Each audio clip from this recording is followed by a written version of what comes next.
हिंदू करते, सिर्फ हिंदू। हाँ, क्योंकि मुस्लिम लीग ने डायरेक्ट एक्शन डे इसलिए अनाउंस किया था, उनको ये लगा कि अगर हिंदुओं को मार डालोगे, बहुत सारे हिंदुओं को एक साथ मारोगे, तो डर के मारे कलकत्ता दे देंगे पाकिस्तान को। लड़ाई कलकत्ता को लेके थी। Direct action day is one of the world's biggest human tragedy. इतने कम टाइम में इतने लोगों को काटा नहीं गया। एक ही कम्युनिटी के 40,000 लोग विद इन 2 नाइट्स। सिर्फ लाशें बिछी हुई हैं कलकत्ता में, ऊपर वल्चर्स बैठे हुए हैं। इन्होंने क्या किया, मुस्लिम लीग ने ये कॉन्ट्रैक्ट दे दिया अंडरवर्ल्ड और माफिया को।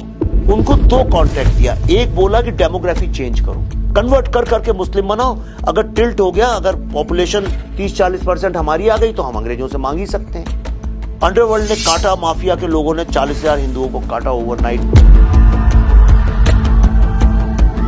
औरतों को उनके ब्रेस्ट काट काट के ट्रकों में भर भर के, ट्रक खोलो, नेकेड हिंदू औरतें गिरती थी।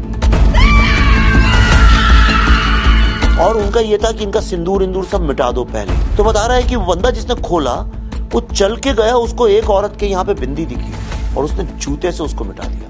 और इनको उठा के जहाँ पे चिकन और मटन बकरे लाते हैं ना, उनको निकाल निकाल के औरतों को लटकाया, हुक्स नेकेड हिंदू औरतों को जलील कर। सिंबॉलिज्म। कठियों की तरह लोगों की लाशें जलाई गई, क्योंकि लकड़ी नहीं थी, लोग नहीं थे जलाने वाले।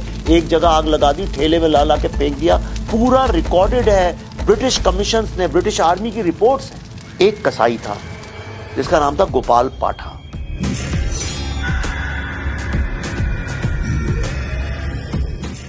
उसने सबको यूनाइट किया। उसने मारवाड़ियों से कहा तुम लोग पैसे दो, सिखों से कहा कि तुम लोगों को तलवारें चलानी आती हैं, तुम लोग तलवार और कृपाण चलाओ। बिहारियों से कहा तुम्हें लठ चलाना आता है, तुम लठ चलाओ। फिर इन्हें बोला हमें बम बनाना आता है, हम अपने बम, देसी बम को इस्तेमाल करते हैं।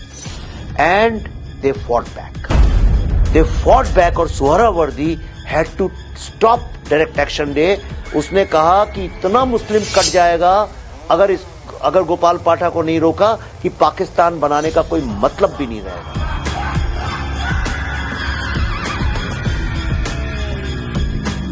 गांधी जी ने जब बोला आर्म सरेंडर करो, उसने गांधी जी के मुंह पे जाके बोल दिया कि अगर मेरा एक नाखून या मैंने एक छोटी कील का भी इस्तेमाल अगर हिंदू बहनों को की सुरक्षा के लिए यूज किया होगा, मैं वो भी तुम्हें सरेंडर नहीं करूंगा।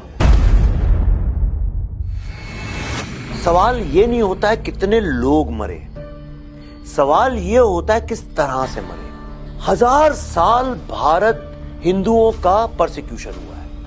पूरे वर्ल्ड की ह्यूमैनिटी की हिस्ट्री में सिर्फ एक ही सोसाइटी है जिसको 1000 साल तक गुलाम बना के रखा गया।